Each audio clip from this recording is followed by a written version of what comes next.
Good morning. Our first issue is Open Society Statement. This is regarding G7 Summit.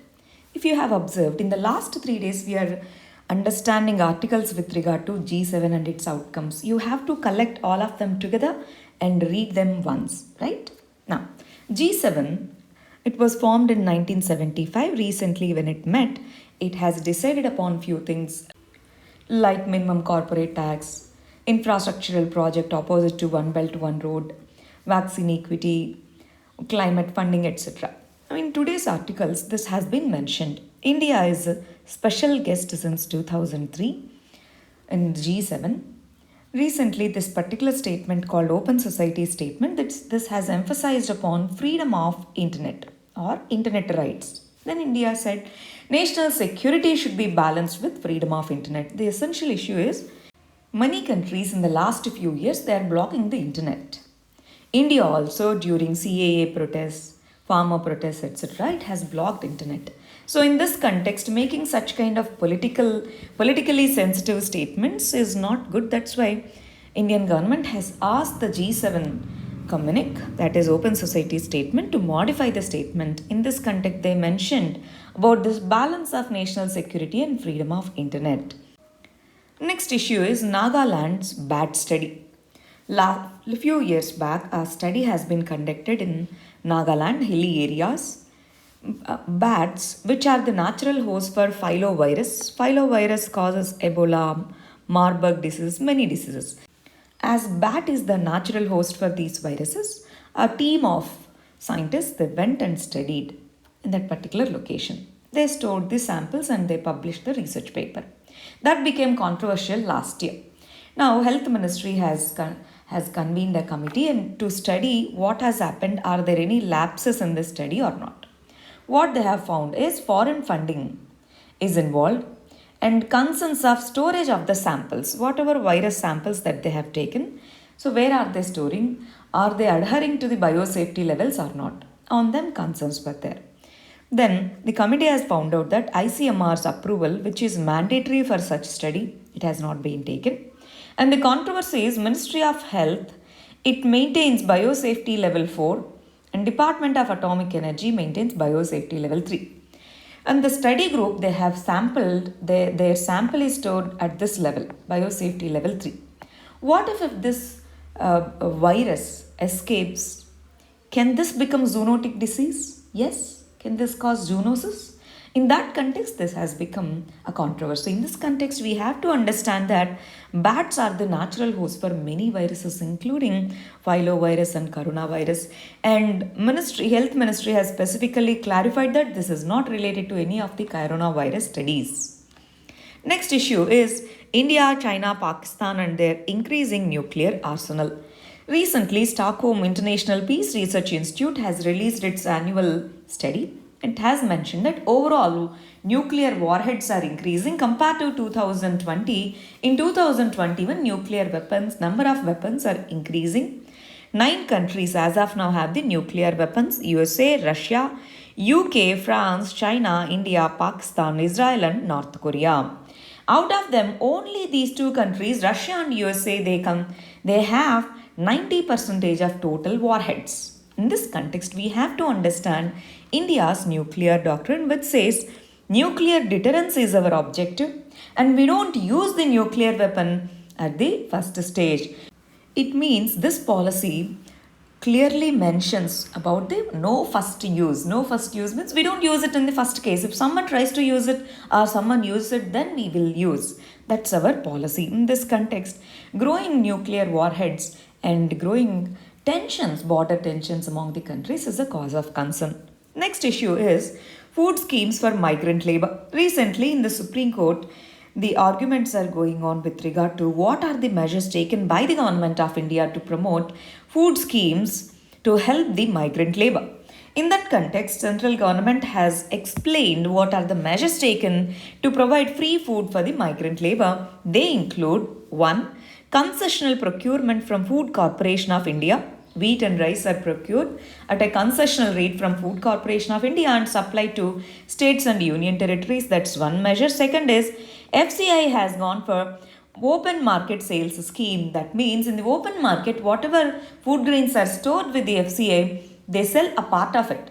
NGOs, private sector, they all can buy. That has been done. Next, food grains for non-National Food Security Act beneficiaries, because NFSA provides 50 identifies 50% beneficiaries in urban areas, 75% in rural areas.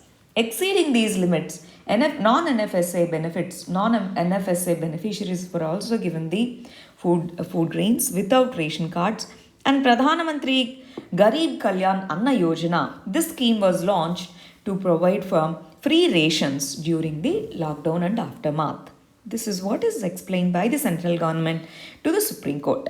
Next issue is rating agencies. Indian Ministry of Commerce has asked for compassion from the rating agencies and other organizations like IMF. What are these rating agencies? Rating agencies are companies like Fitch, Moody's, which are international rating agencies. In India, we have ICRA. So these rating agencies, they give ratings for the countries and the companies with regard to their repayment capabilities. Those investors who want to invest in India and any specific company, they see the rating first. Now our Commerce Ministry says that we have huge population. Now we are under the process of vaccination. So vaccine policy is trade policy. In this context, these institutions, they should be more careful while giving the ratings and rankings to India and other countries in this stressful times. Here we have to remember this. Rating agencies in India are regulated by SEBI, Securities Exchange Board of India. Next issue is NSDL and Adani Stocks issue. NSDL full form is National Securities Depositories Limited. What is a depository? If we have to invest in stock market, we have to open an account which is called as Demat account. When we open the account and invest in some other company shares, where do we store? Where these shares are stored, there is an intermediary called depository. We have two depositories in India. One is National Securities Depository Limited. Second one is Central Depositories Limited. Now, NSDL recently, in few media reports, it's mentioned that NSDL has blocked 3 FPI accounts, foreign portfolio investor accounts, which have huge share in Adani company. Then, as it is reported that these are blocked, the shares have fell down drastically within a day. And then officially the company has released a press note saying that this is not authentic information.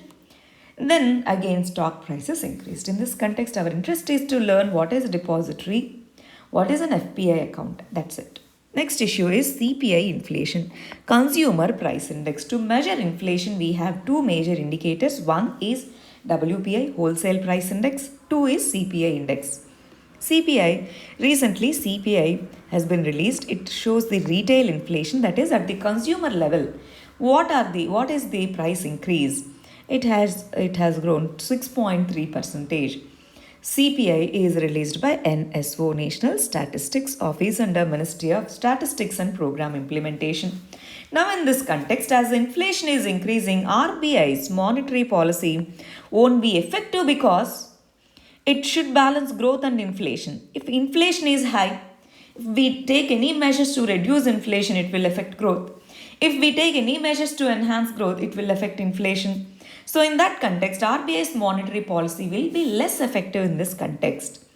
Why the CPI inflation has increased to 6.3%? Because of the lower base. That means last year's prices were less as compared to this year's prices. That's one reason. And then higher crude oil prices, which is not in our hand. Crude oil, we import crude oil, majority of percentage we import from other countries.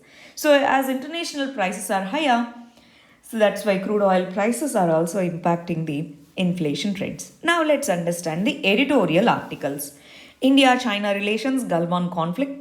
We have to understand one thing over here, that is editorials are opinions. Sometimes these editorials are very complex. So we have to understand what is relevant for our examination. Now, India-China Galwan region is in Ladakh.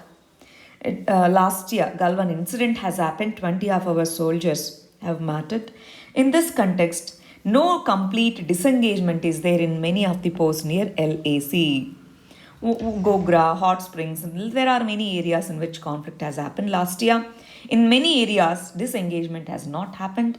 This border conflict between India and China is there in the western, middle, and eastern sector. Western sector consisting our Ladakh region, middle sector consisting Uttarakhand, and eastern sector consisting Arunachal Pradesh and Sikkim. Now, world geopolitics are impacting the border implications as we are slowly moving towards USA, and this is seen as aggressive stand by China. So, world politics have border implications. Next issue is war histories. War histories means what happened during the conflict period. That has been studied by many historians and the war experts, and they write down systematically. That is called war history. Recently, Ministry of Defense has announced declassification policy of war history. This is very significant in understanding various issues like Operation Meghdut, where we have scaled the heights of Siachen from in 1987. From then onwards, we hold that particular region. Operation Pawan, like that, many military operations are there. We can understand them better when we declassify the war histories. Next issue is out of pocket vaccine expenditure.